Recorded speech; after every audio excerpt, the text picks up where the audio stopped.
Stadiums packed to the rafters. Fans going wild. No, it's not a Premier League football match, it's a video game tournament. Professional clubs and star players. When you're a pro player, you put your whole life into it, so you train a lot. Esports are taking French arenas by storm, with games like Fortnite, Valorant, and Rocket League. It's simply historic. The best players out there are in French teams and are French. The sector's turnover has tripled in 4 years. France is really a bastion of esports. We have everything it takes to shine. And the French esport clubs have no intention of slowing down.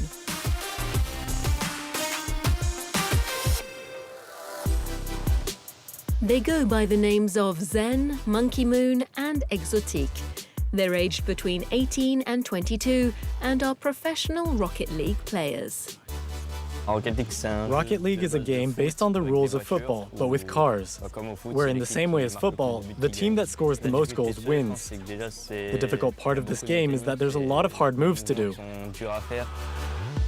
We were able to follow the trio as they take part in the Rocket League World Championships. They're representing Vitality, one of the 2 French clubs that qualified, going head-to-head with 19 teams from around the world. So here we are in the practice room, which is where we come to train for international events. We have our 4 setups here, where we train before official matches and where we prepare. The team's twice been crowned world champion in Rocket League. And Vitality are hoping to win another title. Ça a go donner ce qu'on a donné. On essaie de bien faire. It's the last training session before the first match of the competition. On average, the team plays 6 to 8 hours a day under the watchful eye of Cassio, their coach. Naturellement, c'est bien quand tu vas chercher le fait d'aider, tu vois. Et là, c'est exactement ce que tu fais. Tu as capté que tu peux pas marquer immédiatement, et du coup, tu as 2 choix. Le rôle du The coach's role is a bit like wearing many hats, actually. There's obviously the game side of things, so I watch and comment on what's happening between games. And even during games, sometimes I tell them to calm down, pass a little more, be a little more aggressive. There's also the mental side, so I work with the players on a daily basis to put them in the best possible frame of mind and help them manage stress. There's also the aspect of making sure they feel comfortable in the team and open up to others. So I'm really there to encourage an open flow of communication. Beyond the game itself, the club emphasizes the importance of balancing screen time, whether you're a professional or an amateur. We've moved on from an amateur world where training meant playing. That's not the most effective approach at all. It's important to focus on what you're doing. Sports, meditation, there's much more to it than just playing the game. In fact, playing too much can even be detrimental to your progress, performance, fatigue, etc.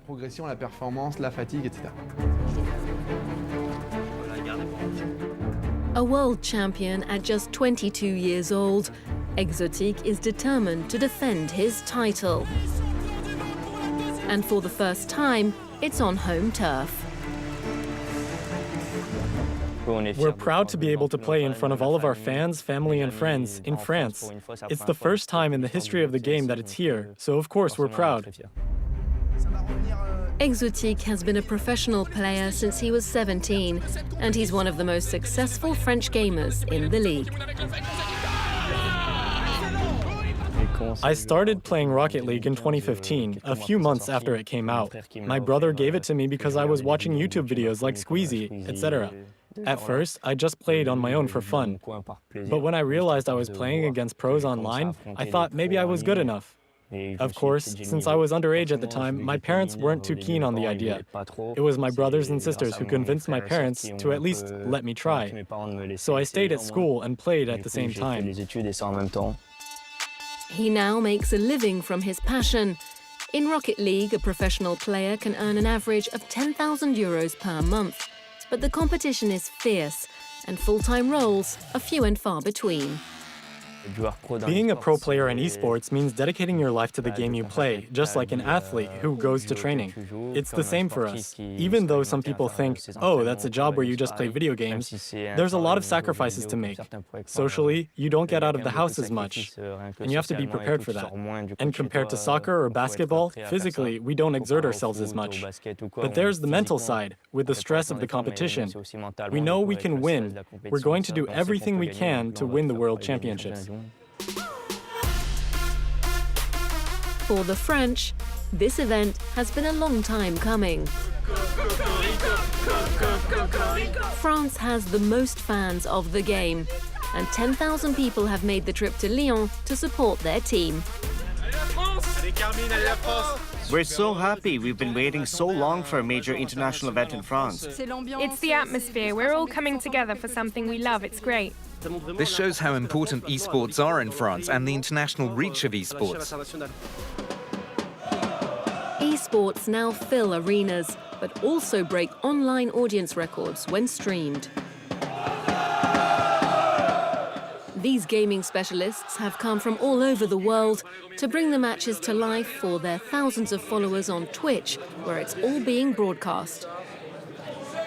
Début de cette compétition, les championnats du monde de Rocket League en France, 10 ans d'attente. Comment est-ce que vous allez sur le chat? Déjà, est-ce que vous m'entendez bien? Florian, aka Fury, is an ambassador for Vitality. He commentates all the team's matches. I'm kind of the buffer between the team and the fans. When they want to watch a match, they always come to my channel because that's where it's broadcast. That's where the fans give their first impressions, and I pass on messages from the team. For example, when people tune in, they ask, "So Fury, how are the players feeling?" And since I'm at the event, they know I have a feel for how everyone is doing.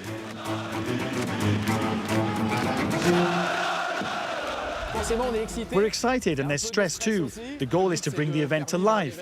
It's also about conveying your passion, transmitting that energy, explaining what's going on. Vitality contre Nike, puis c'est maintenant. Allez les gars, on va y croire. Aucun regret. 1, 2, 3. An American-style show. L'enjeu, il est simple. Si on le gagne, on passe en play-off. Si on le perd, c'est une sortie, c'est bon. And €1 million up for grabs. C'est parti avec le premier engagement. Et attention, Radosin, la démolition, le bump. Et ça va ouvrir le score du côté des Nike. Pour le moment, ils sont en train de nous mettre en échec. Et ça fait 2-0. Allez, la réponse tout de suite. Est-ce que c'est suivi avec Monkey? Oh les amis, j'ai peur. Oh, c'est pas possible, on doit encore gagner. C'est terminé. L'équipe s'impose. Vitality are not lifting the crown this year. It's a big disappointment for the former champions. It's inherent in high-level competition to have pressure from spectators and certain expectations. That's true for all sports. But it's more difficult in esports because sometimes the athletes are very young, and that's a major issue because we have passionate fans. So it's great when we win, for example, because they'll be fully behind the club. The flip side, though, is that when we don't win, well, that passion turns into frustration, and we get messages that are a little hasty, shall we say, which can be hard because we want to protect and support our players as best we can. The loss is a setback for the players, but also for the club. Its business model depends largely on these tournaments, sponsorship and merchandising. Clubs have played a key role in the professionalization of the sector. Esports revenues have almost tripled in recent years, from €50 million in 2019 to more than €140 million in 2023. But the clubs themselves are struggling to make a profit. This is the real challenge for our ecosystem, transitioning from this period of aggressive investment to secure market positions to today's esports where everyone needs to be profitable and move into a more mature period.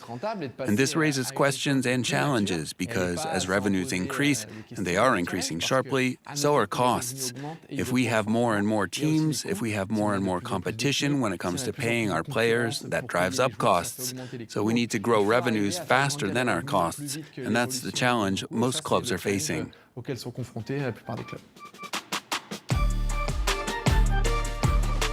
The sector has to become sustainable and ideally more inclusive. 22-year-old Lou is a professional Valorant player. It's a 5-on-5 shooter game. 2 teams of 5 compete against each other. The goal is to plant a spike, which is a time bomb in a location, or defend it and stop it from exploding. Lou started gaming during lockdown, then launched her first Twitch live streams. She later became a professional player on an exclusively female circuit, but unlike her male counterparts, she doesn't make a living from it. The competitive circuit on Valorant is mixed, strictly speaking. The rules say that women and men can compete together.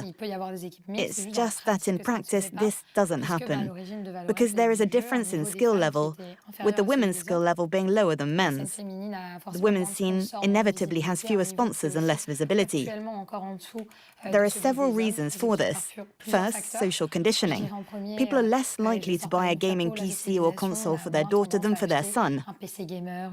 There is also the discrimination women face in gaming, like people saying, "Go back to the kitchen, make me a sandwich." They think, "Oh, you're going to lose because you're a girl," that kind of thing. Which means that a lot of female players give up or don't even try professionally, or don't give themselves a chance and hold themselves back. Lou has to juggle several different jobs.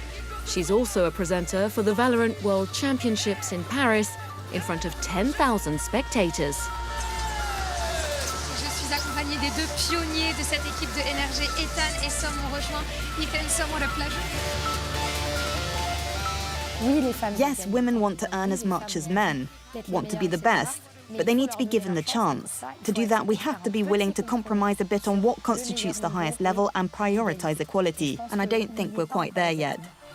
A strong female role model, encouraging the industry to make more space for women, and perhaps one day to see them compete alongside the boys. We have to take a chance and try to think in terms of players, and not in terms of male and female players. We're all players. End of story.